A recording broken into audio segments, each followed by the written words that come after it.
My home. Home. Where I live. Home is not a place. It's a scent. Home to me is where I eat, play, where I exercise. I always end up in the kitchen. My home. Where I dream. My home. Where I party.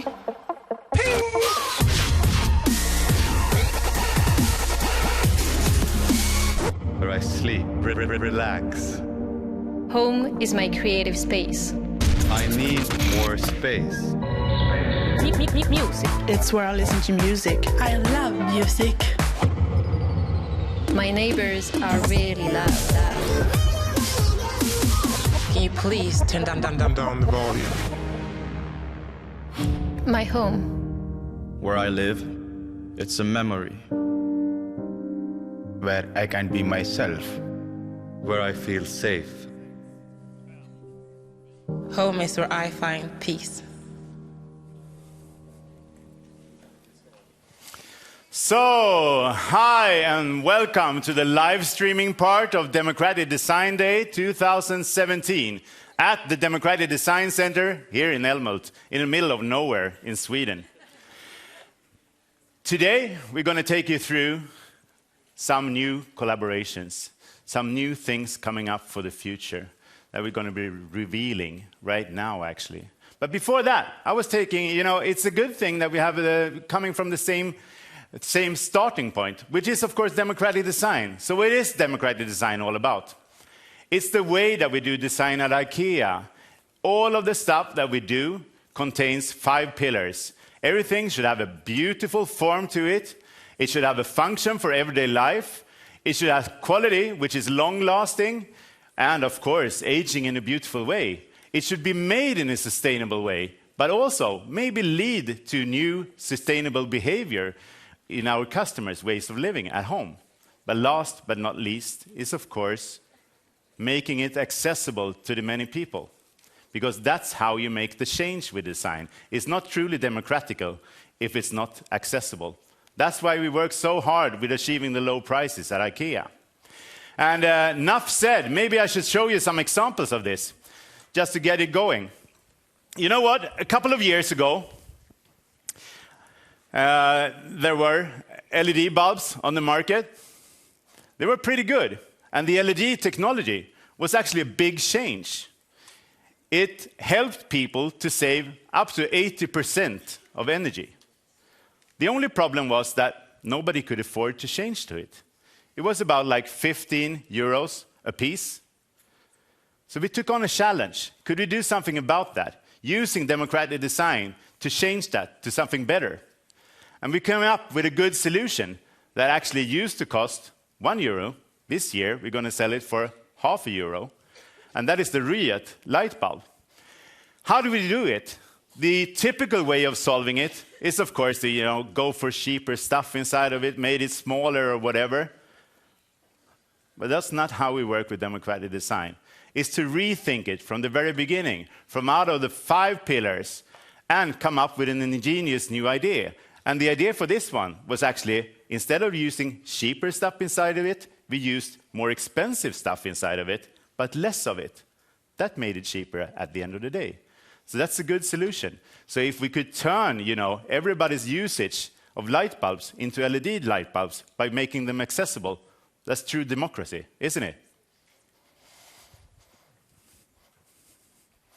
Then, one part of doing great design, as we see it at IKEA, is doing great mistakes. That's how you learn. You have to dare to make mistakes. And I would like to share a mistake with you, and it was actually something we call IKEA Air. We did it in the mid-90s. We thought that we came up with the perfect idea. What could be it's the perfect crime if you want to sell something which is actually nothing, isn't it? Air, totally inexpensive to produce. But we made some faulties in the delivery of that. You see this? Yeah, that's the perfect sofa up there, isn't it? If we would have had democratic design when we launched this mistake would have happened. Take you through it. Looking good, does it? Form part. If you want to change the industry, maybe you should work with something that resembles a sofa from the very beginning and doesn't look like a spaceship. is really hard to relate to. So we could have done better on form. When it came to function, that was kind of a faulty. You know, this we invented. It was even a new plastic. Put a lot of efforts and money into this. And the idea would be to, you should inflate this with your hairdryer through this hole here. Really simple, everyday usage, something that everybody has, the hairdryer. What we didn't think of was that a lot of people actually dry their hair with heat on. There's not a lot of people who actually dries their hair with, with no heat on the hairdryer. And this plastic thing here should tighten, but if you have the heat on, then it's ruined. So then it's not tight anymore. And then it looks like this, the sofa, after a while. That's not so smart, was it? If we would have tried it the right way, using democratic design, this wouldn't have happened. And the other part, looking upon the design of it, is also that doing a sofa, which is inflatable, is of course good. It's easy to clean beneath, it's just lifted. But if you put it in your room at home, you don't want it to, walk around the home. If I want to sit in front of the TV, I want to sit in front of the TV, not in front of something else. It was actually moving all over the place. So the good part of it was a bad part at the end of the day. And I could take you through so many of those things. But what I say is that it's a great tool to use to do great design. That's why we work with democratic design.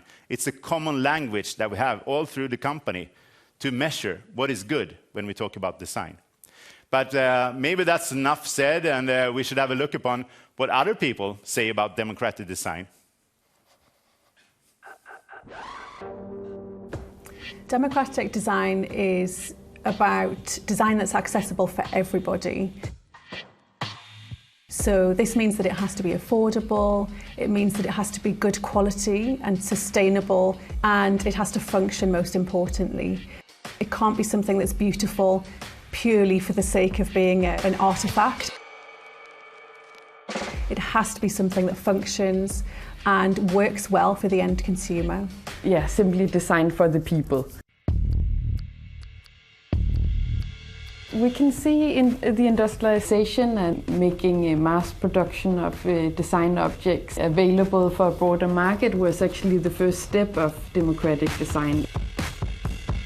It's not only for scientists or politicians, it's actually for designers to help make a better world in terms of how we produce stuff, in terms of what it causes for our environment and so on. Frank Lloyd Wright was responsible really for coining this phrase, democratic design, and he thought that design should be available to everybody, that it wasn't an elitist thing. And he thought that design should help people be nourished both spiritually and physically in their home, and that there should be this connection to nature, which he thought was this ultimate reflection of democracy in design. And really that's filtered down to modern day designers such as IKEA, who can make design available to lots of different people. I think that we've always worked with democratic design within this company, but maybe we didn't know it from the beginning. It's about combining the form and the function, the quality, built-in sustainability to a low price. And that is the challenge of every day to make that happen. Every product we do needs to fulfill, it has to have a great form, function for everyday life. It should be at a quality which is long-lasting, of course. It should be sustainably done and also lead to a more sustainable behavior. That's something that we're looking for the future when we design. And last but not least, if it should be an IKEA product, it should be available for everybody, so it's low price. I think it's a super important thing to have this mindset of always creating solutions for real people and not just for a segment, a market or an ideal consumer or something, but for the real people who will be using these products. And if we do that, I think we are much closer to actually making products that are valuable and that people will care for a longer time.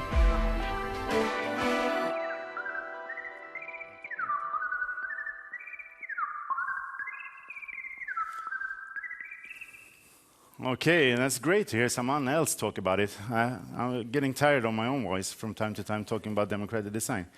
I was sharing two stories with you. And I'm really proud to say, actually, all of you guys sitting here, you're going to get a book where we share 12 different stories. One mistake and 11 good stories about how to do democratic design. And it's also our own manifesto of what we want to change through working with democratic design. So that's a thing that is going to be handed out after this session. But now I think it's time to think, which all of you are, are you a little bit excited about it? Huh? What's coming up? The guys that we're, hiding in the back. But first, I'm pleased to say, and get up on stage, our dear friend Parisa again. Yay! Thank you, everyone. Hi. Marcus, are you leaving me? No? Because we're actually matching, so I have to have you next to me. Yeah, that's good. Yeah, it wasn't planned either. So, are you done with your whole democratic design thing yet? We will never be done with the whole democratic design thing. But you told everyone, that's great. But have you done the undemocratic design thing yet? No, what's that? Well, I think we should do that. Give me your best example. What's undemocratic design? What's the best example you have? Undemocratic design has to be something which reaches nobody, but still is a great idea. I remember, some of you might know, like the band Wu-Tang Clan. They had a crazy bad idea once. They did a record where they only did one piece of. That was kind of undemocratic. Yeah, but you bought it, though. No, it was not me. It was not me. It was another guy. Okay. I want to add the corset. That's my best example. Designed to stop women from eating and breathing. My two favorite things. Not very democratic. Oh, that's true. That's true. Thank you. Good. So I think people are getting it, what the picture is. So now, dear audience, people watching online, it's time for the releases. So, first up, let's see what happens when the world's busiest company, meaning IKEA, of course, meets the world's busiest man. IKEA is curious about how to make the first home for young people more personal, yet inexpensive, and will explore creative ways of doing so, together with Virgil Abloh from Off-White. Virgil Abloh likes to mix things up. He's an architecture grad, a fashion designer, a producer and a DJ. All skills are used when he works with his own fashion brand, Off-White. And in just a few years, he has turned into an industry darling. But Virgil Abloh is no pleaser. He enjoys being the provocateur. Not just in the fashion industry, he is also a bit of a rebel when it comes to his collaboration with IKEA.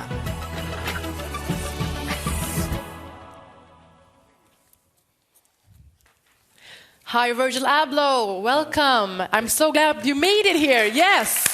Not only are you highly successful, but I also read somewhere that you, quote, embody coolness. And I have to agree, meeting you now.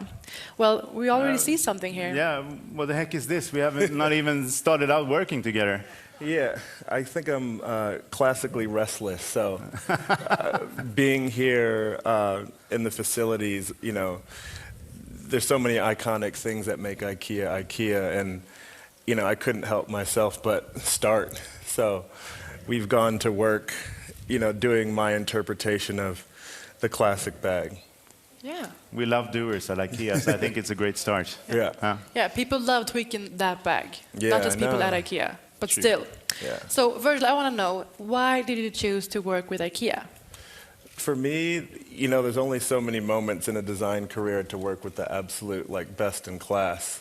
And, my concept in design resonates with democratic design and principle that great design can be, given to the masses, and they can be accessible and have those 5 pillars embedded within the process. So it's a complete honor to be able to sort of share ideas and make things.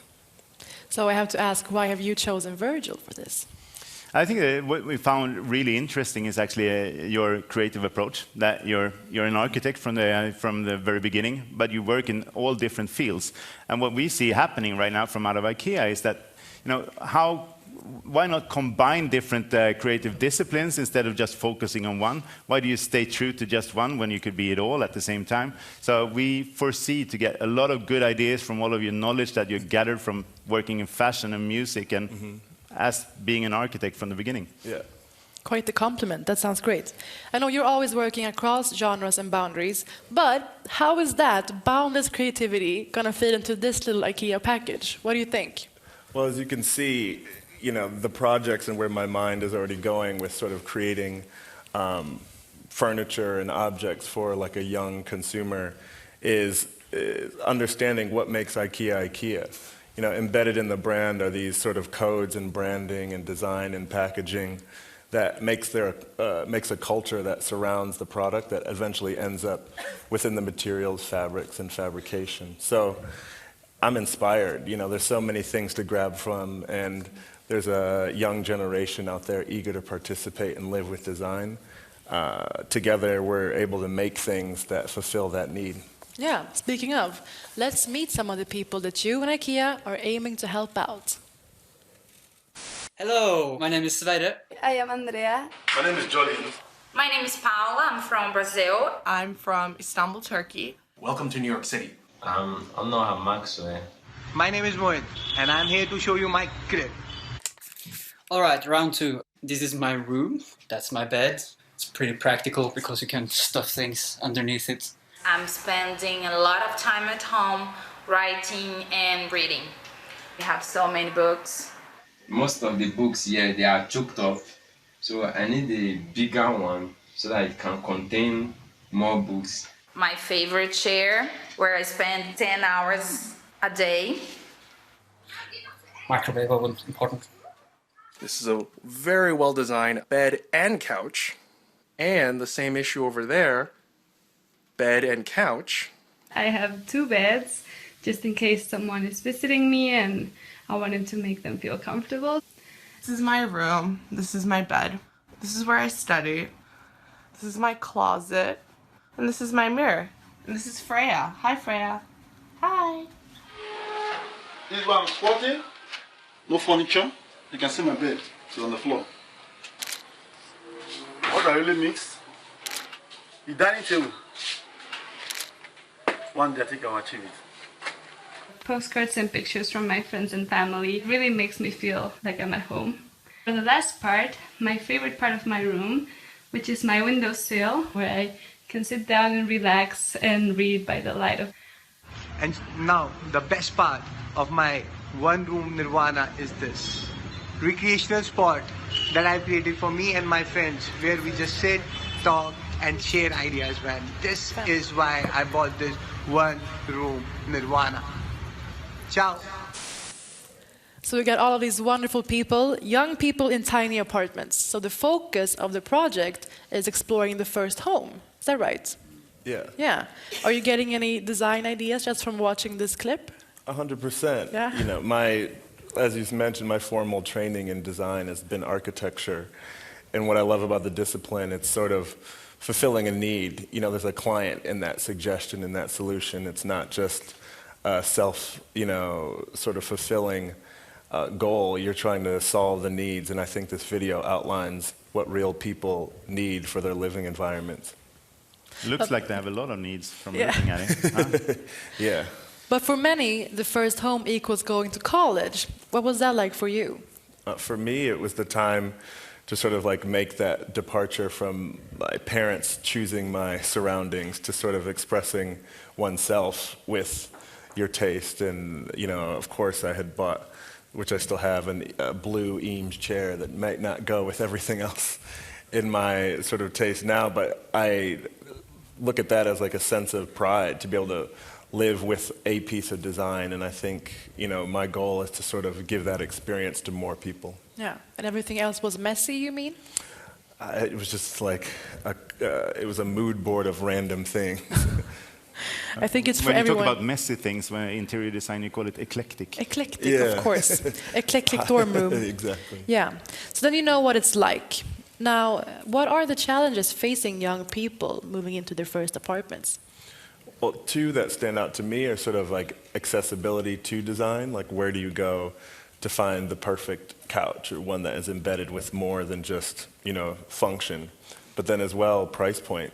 I think there is a general barrier for good design to be able to enter in a young person's first home. So with our project, we're addressing those 2 bullet points and many more. And I think also one of the things that we talked about briefly is also, the knowledge knowledge about how to make a good home. And to raise that bar for knowledge amongst young people, what's important if you want to make a great home at home. Yeah, you know, B and my friends were sort of, you know, educated by Tumblr, or educated by these streaming images of things that we've seen but never seen in person. And now my goal is to sort of make those things real so people can live with design and live with, you know, a great product that we come up with together. So, okay, what's your dream outcome from this collaboration? My dream outcome is to sort of spread the message of good design and sustainability. I think there's only a few categories to do that within. You know, I operate within fashion or within music or within design, but this sort of product-based solution, this sort of global accessibility is unique to this project that we're doing here. So it's with great honor that I'm being able to create with IKEA and provide solutions. What are you hoping for? I was actually, love the things that you say, Virgil, but I'm also hoping for us actually to do this together with students. Yeah. So we take the learnings firsthand and work together. So Yeah. maybe we should, you know, do a dorm together. That would be nice. Yeah, any college around the world, please sign up. Yeah, great idea. That's a shout out. It was. Open source. So honored to meet you, Virgil. Best of luck. Thank you very much for coming here today. Virgil Aldo, everybody. So, are you guys ready for the next collaboration? The next collaboration needs probably you putting on your seatbelts because we're going for a ride. Let's use some contact with a test. One. Let's use some contact. 1, 2, 3, 4, 5, 5, 4, 3, 2, 1. Enter test. Okay, we checked all 4 systems. There you go. Modulating all 4 and team with a go. Roger, you're live. 4, 3, 2, 1. Booster mission liftoff. Space Shuttle Discovery. Taking the space station to full power, full science. This is Mission Control Systems. Run Discovery. Discovery's roll maneuver is complete.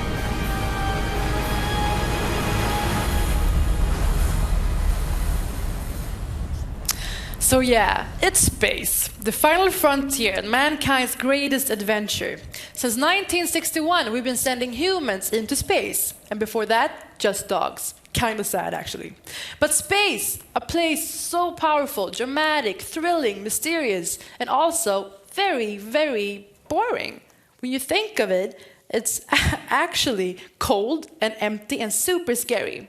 And on top of that, your home for months is this tiny spacecraft with just wires everywhere. So, in other words, a dream project for IKEA, of course. So, space design is tricky though, and here's someone who really knows that. So I'm Constance Adams. I'm a space architect and a National Geographic emerging explorer. What do I do as a space architect?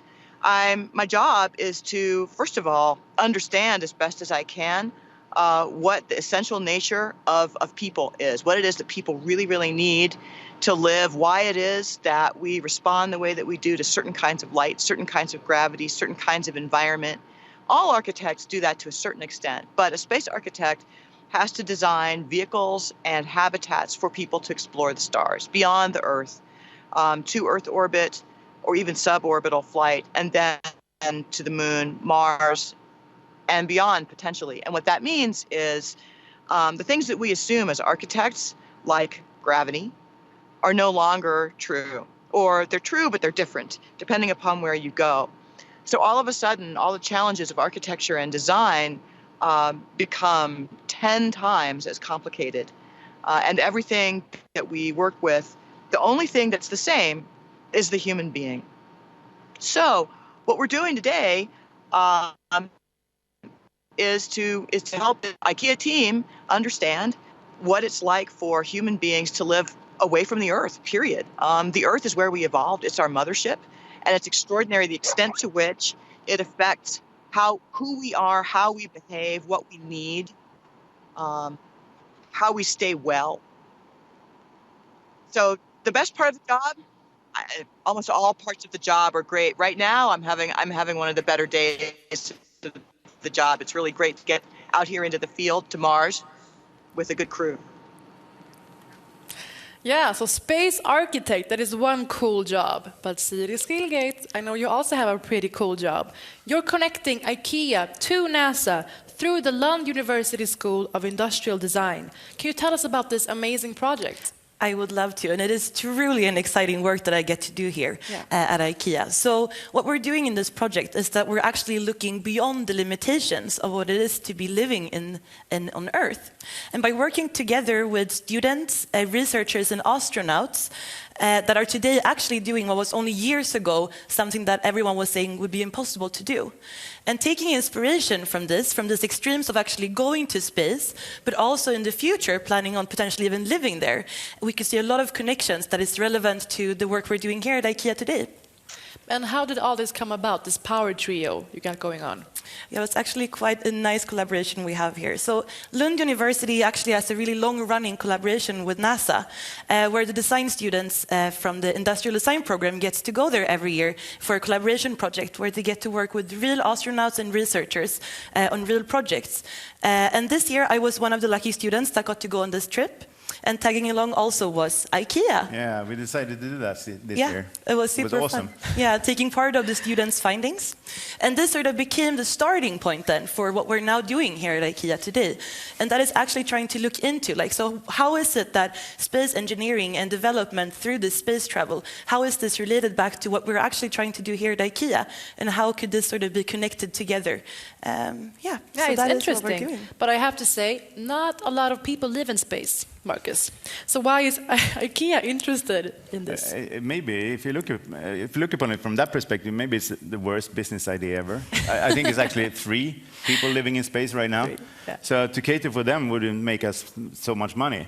It's all about making learnings, of course. We're a curious company, IKEA, and what would be like the most impossible project to take on? It's of course space, and make space something which is homey. So if we work together with space architects, if we work together with the Industrial Design School in Lund and NASA, this will put up crazy hard demands on doing great design.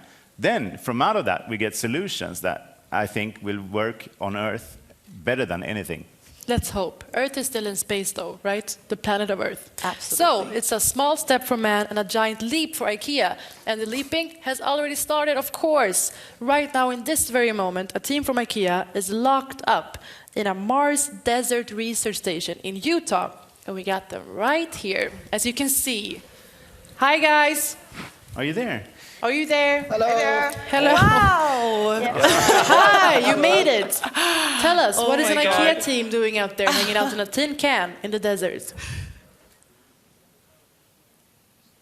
Are we doing this? Yes. So we created a program to teach these guys what it's like to have to actually live on a Mars habitat in a Mars mission. And what kind of challenges there are. You guys know it's small. You've already mentioned that. But one of the other things about designing for a spacecraft, it's a closed-loop system.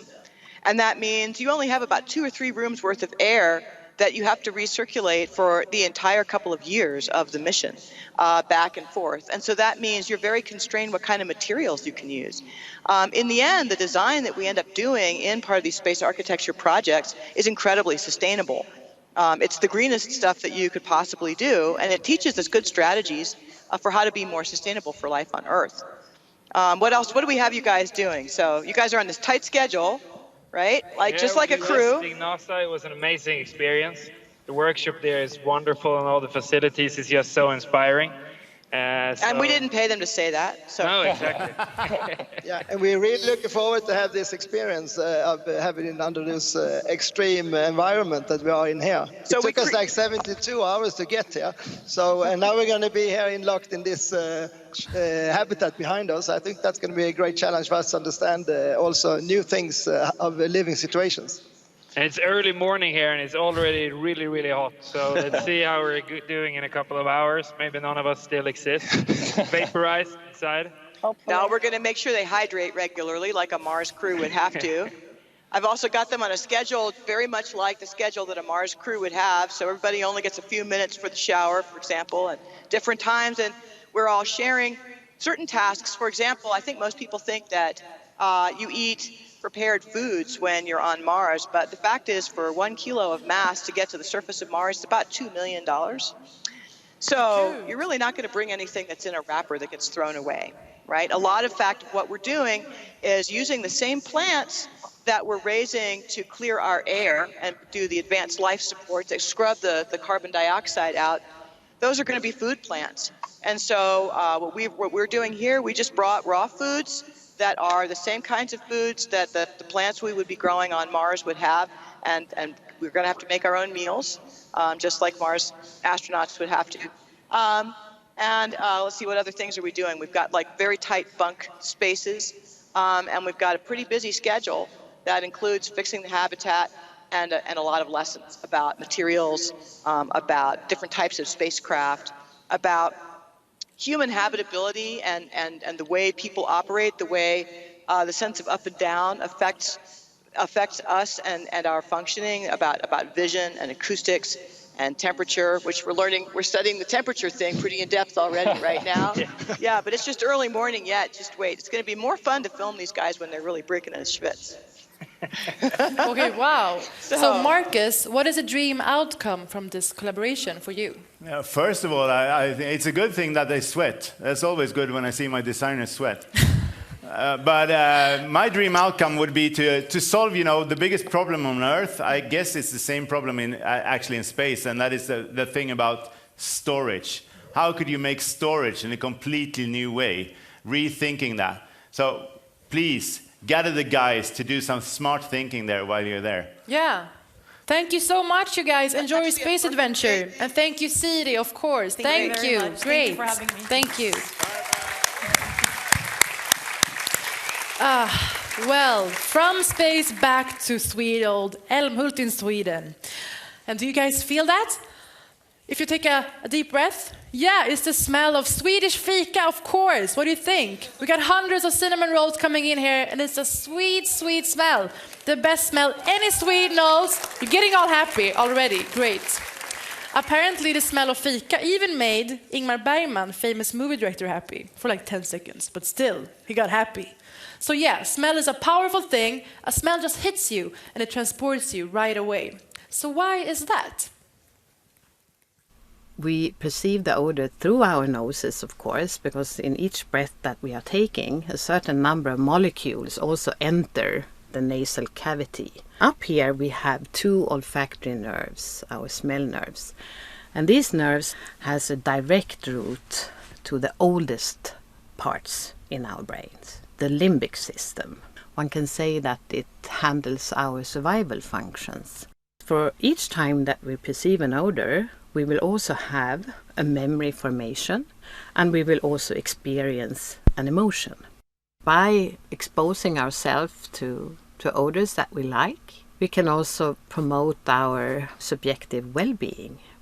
You can train it actually, so by sniffing and smelling each day, say 10 to 15 minutes on a set of different odors, you can actually train your sense. So in 40 days, you will have the same capacity as a wine expert. So when you train your sense of smell, you can also see that your brain activation pattern will increase. Yes, sorry. So this product is about scents. What ideas are you chasing with this collaboration? You know what? Doing research about what's important for people in their homes, what makes a home. The scent of a home is one of the most important parts, actually, when we ask people. And it's kind of an invisible design. It's actually something that you can't see. So we think that's a great endeavor to go into. Okay, I understand. So now an obvious question, does IKEA have a scent? Let's find out. Can't answer it. What does IKEA smell like? Oh wow. Like furniture. Like fresh new home. It smells very good. It smells like flowers. Very refreshing. I don't know. I have never thought of it, but very clean.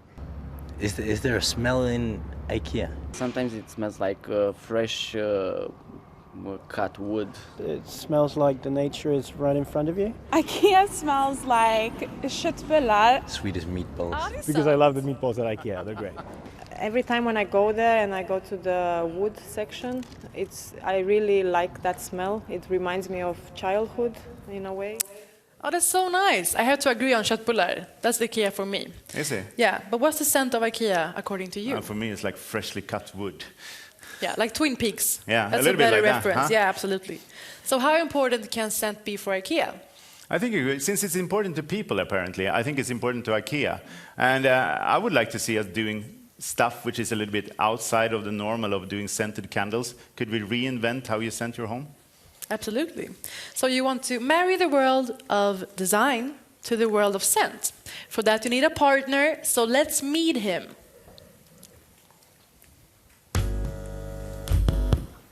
Hi everybody, I'm Ben Gorham, the founder of Byredo. So sorry I couldn't be there with you in Älmhult. I'm currently traveling, but look forward to showing you our amazing project around invisible design. Be well. IKEA is curious about how scents can be a natural part of home furnishing and will explore new ways of adding scents in the home together with Ben Gorham from Byredo. I started to perceive things through smell. And that grew into a bit of an obsession. From professional basketball player to passionate perfumer, Ben Gorham spent his upbringing between Stockholm, New York and Toronto. Fresh out of Stockholm Art School, he had a life-changing experience. When he met perfumer Pierre Wolf and learned how memories are tied to scent.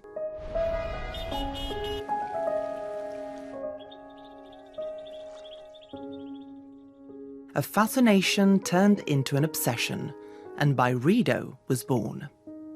Today, Ben's memory-driven perfumes, candles and beauty products are sold in 50 markets around the world. The first scent I created was the memory of my father. I felt that most people could relate to the idea and the connection of smell and a father figure. And it was a throwback. 25 years to me running down into the kitchen, seeing my father sit at the table.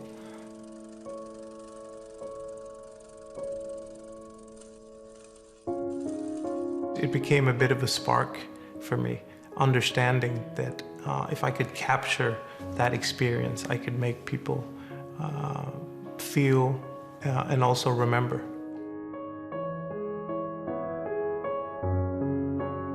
I think smells are around us. It's a part of our life.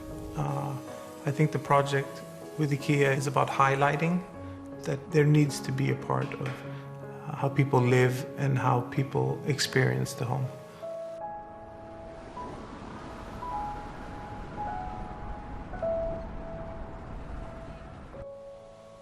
We need to inspire people to think about smell and to share their idea about smell.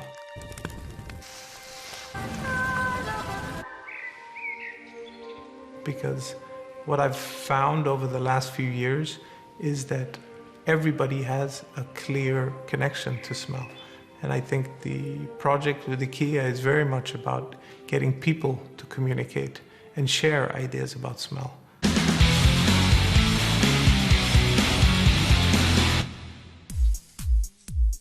Having a perspective on scent that's quite unique, even in a global sense, is something we'd like to lend to this project with IKEA. It is less about us creating something and implementing it through IKEA, and more about the word collaboration in its true sense. Our teams working together with IKEA teams to challenge and innovate the way that scent has been perceived. And I think for us, collaboration is as much about sharing as it is about learning. And I think as we have a lot to learn from the teams at IKEA, I hope that our ideas will inspire and teach them something about a new approach to smell.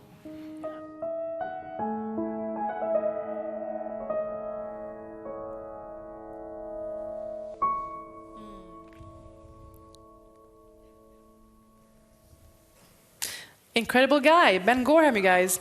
So after seeing that, I kind of get it, but I have to ask, why have you chosen Ben Gorham and Byredo for this?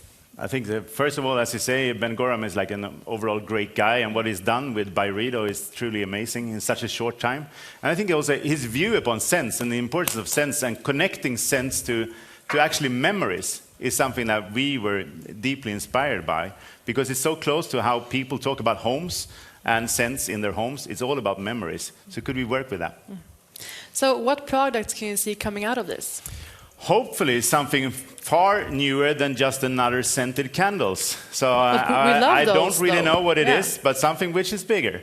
Exciting stuff. Great hint. Okay, and for those of you just joining online, we're here at IKEA in Älmhult, Sweden at the Democratic Design Days, and this is what happened earlier today. It's of course James Jarvis in the audience. Welcome up here, and please tell us about the art event project.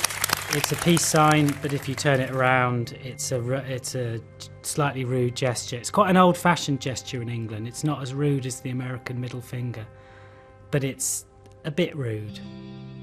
I imagine people will use it as paperweights. They might buy two and have one on either side of their mantelpiece. You know, I like the idea that depending on the mood, you can have it being positive or negative. And I think that's, you know, the idea for me was that it was a kind of yin-yang, you know, there was a slightly spiritual quality to it, that obviously it represents the duality of humanity. With kids spending so much money and time investing not only into, you know, wearing and buying the shoes, but also storing them and collecting them, I wanted to create a couple different solutions that would kind of beautify your home environment. You know, when you have people come over to your house, or if it's a young kid trying to impress a girl, or whatever way it might go, you know, those are kind of almost looked at as like art pieces that you have in your house. You know, the collectability around fashion now is like a whole culture in itself. Being who you are, that's my whole mantra, that's been my whole life, that's my career, that's everything, because I always stuck to my gun. So I really took what I do and turned it into furniture. So really, my glass hat that I made for the collection, you could do whatever you want with it. You could put apples and oranges, or you could use it as a champagne cooler, or whatever that you want it to be, or your imagination wants you to take my collection. So I really wanted to inspire people to maybe get something that they don't usually get, to brighten up their day, or just having fun with it. Well, I'm quite excited to be here.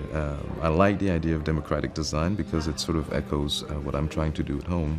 Right now, I think what we need in my part of the world is furniture that is very easy to make. What I'm trying to achieve with this house is to have something that is a lot more flexible than what we have today, which is something that you can put together and sort of transport somewhere else, a little bit like a tent. We had a series of discussions about how people's lives are fragmented and how they change houses, how their spaces are more and more constrained, and then thought a lot about, you know, beds as the only really essential piece of furniture that people have to have. Dialectic is really the simplest but most robust of bed frames. It's a platform that is adaptable to various stages of your life. It's the piece that, even if you were to get rid of everything else, you'd still kind of need. If you make a perfect symmetrical person, it looks ugly. Everything became perfect, and at a certain moment, craft and imperfection becomes something to desire. Our glasses are all not straight, you know, so they can't use this part of the machine because everything would be choice. And the whole fun of this story, that you make something which is deliberately not like the standard, and if somebody takes this glass, puts it in his hand and looks at it and thinks it's not round. And I think it's so funny, make millions of mistakes, that it's really, really good.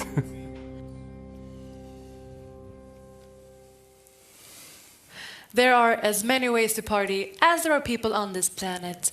But one thing we can all completely agree on is that a good party needs music. So now, IKEA's next collaborators on stage, welcome Teenage Engineers!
IKEA is curious about how to throw a great party in any home or any place at any time, and will, in an upcoming collection, explore how to engineer new solutions for having fun together with Jesper Kautoft from Teenage Engineering.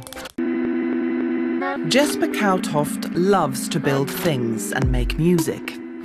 He went from ad guy and creative director to consumer electronics. 10 years ago, he founded Teenage Engineering with 3 old friends.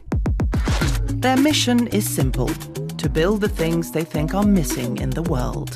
Things like synthesizers, speakers, cameras, and a lot more. Oh my God, nice to have you here, Jesper. Thank Welcome. you. Hey. Jesper is, of course, from Teenage Engineering. I misspoke earlier. Yeah. Great performance, thank you. So what's the recipe for a good party, according to you? I think you need at least, like 3 things. You need a group of people. Like us, yeah. You need preferably friends. Preferably friends, but it could be strangers Yeah. as well. Something strong to drink. We got that, maybe. Or smoke. And music. Okay, Marcus Yeah, strongly sorry, condones sorry. no smoking. So, what can you tell us about this collaboration then? I don't want to tell that much because we're still working on it, and it will be out 2019. Yeah. But what I can tell is that I think it's 22 objects / products already, and we've been working on it for over a year. And we really want to over-deliver. Of course. Yeah. Right. That we like. Yeah. Yeah, but I'm hoping for like white overalls or something. Can Maybe you tell that us will something? be included in the collection as well. Yeah, I hope so. Yeah. I need one. That's a future big seller, huh? Yeah. Yeah. But some of the best parties are actually spontaneous, I'd say. So how do you plan on helping with that here? You know, first of all, I think that IKEA is already a great party place. We're almost always open and we have most of the things needed for a party. Now we're taking that to the next level with this collection, where we're going to go into things that we usually don't have within the IKEA range to throw that party, and maybe to come closer to music too. Yeah. So yes, but I know your setup at Teenage Engineering is quite different. So why did you put musicians, engineers, and designers in the same company? I would say, you know, like, first of all, we didn't want to start a company. It was like, you know, like a big experiment. It just happened. You know. Like IKEA? Yeah, it just happened. So, but what happened was that we got software engineers, hardware engineers, mechanical engineers, designers, and all that kind of people. And we figured out that it was so fun, first of all, to work with our hands and build stuff. But instead of working, you know, like the ordinary way, where it's like, you know, like a linear way, where you come with an idea and then, you know, it develops, move from discipline to discipline. I would say that all the disciplines work in parallel, and that is really interesting. And I think the product that comes out of that shows that also, that it's like a little bit different process. And now you will be working with Marcus and IKEA. Well, how is that going to be different for you? I mean, the big difference is that, as I mentioned before, that we want to over-deliver, but the low price is really challenging. But I think, you know, like, but I also think that's, you know, like the interesting part of it, that we can't use, you know, ways of working that we are used to. We have to rethink a little bit, think a little bit like IKEA, but still, you know, add all this, you know, fun stuff into the products. Well, obviously, fun stuff in the project. Great. And I'm sorry, but I have to ask, I think people are wondering in here and online, what's this teenage thing about? I mean, you guys are all around 40. Am I the only one thinking Gray this? hair and everything. Yeah, I mean, first of all, the teenage thing is not on the outside, No. it's like here. But also, I would say, you know, back to this kind of, you know, when you are young and you do something, you're very naive, and you don't see, you know, all the obstacles and stuff that you know, like, you don't see the problems. And we like to work like that and you know, like, what do you say, attack a project or a problem. Even if we're not skilled enough, we just start to build. And I think, you know, like that's... Learn along the way. That's probably, you know, like this kind of like teenage engineering attitude. Okay. It's an attitude. Yeah. Great. Marcus, I know you have some more party news for us. Yeah, I was actually taking on this endeavor into parties and making that happen. You know, usually when we do product development, we start off with doing home visits. But it's hard to do home visits on parties because sometimes you're not even invited. But at least some of us. But what we are doing right now is actually something great. Together with IKEA in Denmark and IKEA Foods, we're going to go to the Haven Festival in Copenhagen in August and set up an IKEA music and food lab to meet people and see what's actually needed and do the product development there on site with real people. So it's a home visit, but for parties. So to tell that story, we have a dear friend to us, which is actually Aaron from The National, who's the founder of the Haven Festival. Hello, Aaron. Hi, I'm Aaron Dessner from The National. I'm sorry I'm not there with you today in person at the Democratic Design Days, but I wanted to tell you about Haven, which is a new festival in Copenhagen this August 11th and 12th. It's a festival that merges experiments in music, art, food, and beer. It includes a wonderful community of artists and chefs and other collaborators, and we're very excited to welcome IKEA into that fold. We'll be collaborating to develop an installation in a laboratory together that will explore some of the very forward thinking in the food program at IKEA, and also some of what's been being worked on with teenage engineering and creating a music laboratory that can offer an interactive element with the audience and some other elements that we're very excited about.